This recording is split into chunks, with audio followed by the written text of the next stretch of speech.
Thank you, Anne. So, my name is Tomi, and I do enjoy running a lot on technical trials. However, today I'm here to talk about my another passion, which is privacy and data protection. So, I know people find it weird that somebody is actually liking privacy and data protection, but that's us, that's Privaon. And today I'm here to share you some of our learnings, how to organize the role of a data protection officer within your organization.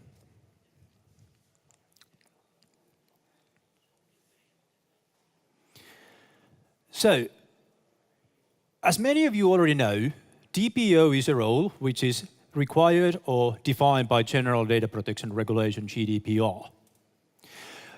Many of the companies are also having roles called privacy manager or privacy officer or head of privacy or something similar to those. And quite often the reason for the different naming is that a number of companies are still quite hesitant to nominate the official DPO. Why is that? Well, they don't want to make official nomination. They want to be seeing how the role is evolving. They want to hear about some precedent cases, whether it's really needed or not. But anyways, in the cases whether it's a DPO or privacy manager or something else, that's great, since there are still rather large number of companies that haven't nominated one or haven't nominated the person who is responsible for privacy. And I'm just saying that you actually want to nominate a person who is responsible for privacy. And why is that? Well, all of the companies are having personal data from their employees, from their business partners, or from the end customers. And you really do want to use that data since it has value. We have a number of very successful companies that have been using personal data. And if you have nominated nobody to look after that asset of your company, you basically have two options. Well, you might not use the data. I've seen it so many times that people are sitting on top of a great data asset, and the only comment that they have is that, well, the privacy is preventing us from using the data, so we don't do much with the data. And that's wrong. And the second end is that if you have nobody responsible for guiding how the data should be used, I can guarantee you that your marketing specialist, your developers, or other people who are using the data will find quite innovative ways of using the data. That is typically resulting the different kind of challenges in your organization. I always like telling the flashlight example. So in all the mobile phones nowadays, you do have a flashlight application. But did you know that roughly 10 years ago, a majority of the flashlight applications was also collecting the content of your address book. They were collecting your social credentials, your friends from social networks. And what was the reason for that? In many cases, engineers just found out that, hey, that information is available, so why not to collect it? I might need it afterwards. And that was a source of a rather number of incidents in those companies. So you want to nominate a DPO. Those of you who have already nominated the DPO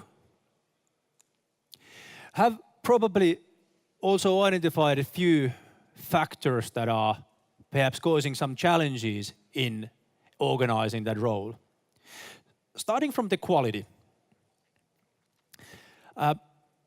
It was probably 3 or 4 years ago, we had a IEPP, which is one of the specialist organizations around privacy. And somebody just said aloud that, hey, in Finland, we have roughly 50 persons that have more than 5 years of experience from privacy and data protection. And I think that it was quite a good example about the quality of the privacy specialist. So finding experienced and knowledgeable DPOs can be hard. Luckily, the number of those persons is now increasing, but still, we are still having some lack of competence in the market. The second point that many have identified is that what's your guess? If you think of the workload of a DPO, is it flat or does it jump around all the times? Well, during the spring, GDPR was causing quite a big peak to the workload of the DPOs. When that was handled, people have been experiencing a number of incidents. Every time you have an incident that goes to public, you are going to receive a number of customer access requests and so on. So there are unexpected peaks all the time. So you need to be surviving with the workload as well. And third, if you have all the resources that you need, you are able to recruit a specialist. You can have several good specialists in your privacy team. However, that comes with the cost. And not all the companies are having budget to recruit 3 or 4 privacy specialists to the privacy team that they are having. So that's something that you need to be balancing when you are considering how the role could be organized. And I don't have a silver bullet how to organize it. However, one rather good approach has been to talk to your executives and let them to decide the appropriate level through something called risk-based approach. GDPR is talking about risk-based approach. However, it's quite vague term and many of the companies don't really have a good approach how to implement it. But the best way to get started is to talk to your management about the company risk level. Since all of you executives, they will understand when you are talking to them that this is the number of consumers, or this is the volume of personal data we are having. We are having data from 100,000 consumers. They also understand the nature of the data, whether it's just emails or first name and last names, or whether you are having like a clinical data or health data or finance data. And they are also understanding how you are using the data. Do you just sit on the data asset? Are you doing aggressive marketing? Or are you doing something like really innovative and revolutionary with the data? That's something that helps you to start the discussion with the management. And they are able to define the risk level that you are having regarding the use of that data to be high, medium or low. If you are manufacturing engine pieces and you have 10 business partners who are reselling all your engine pieces around the world, your management will know that your risk level is rather low. You have a low volume of personal data and it's a business partner data. The risk is indeed low. If you are having like a fancy wearable that comes with a mobile app and you are collecting blood pressure and you are collecting exercises and you are collecting weight and you are collecting all kind of like well-being information that is being uploaded to a cloud and analyzed with your AI and shared with your business partners, and you have like 10 million customers, you executives will understand that the risk associated to the processing of that data is high. And through this discussion, you are able to get the budgets that you need. If the risk level is low, you will get less. If the executives understand that the company and the entire business of the company is dependent on the personal data, you will be getting more resources for doing your work. And that will then be helping you in defining what are really the core tasks that you need to be doing in-house. Or in some cases, it can be found out that we can delegate the entire role to somebody. In several strictly compliance focused cases, the role can be quite easily delegated.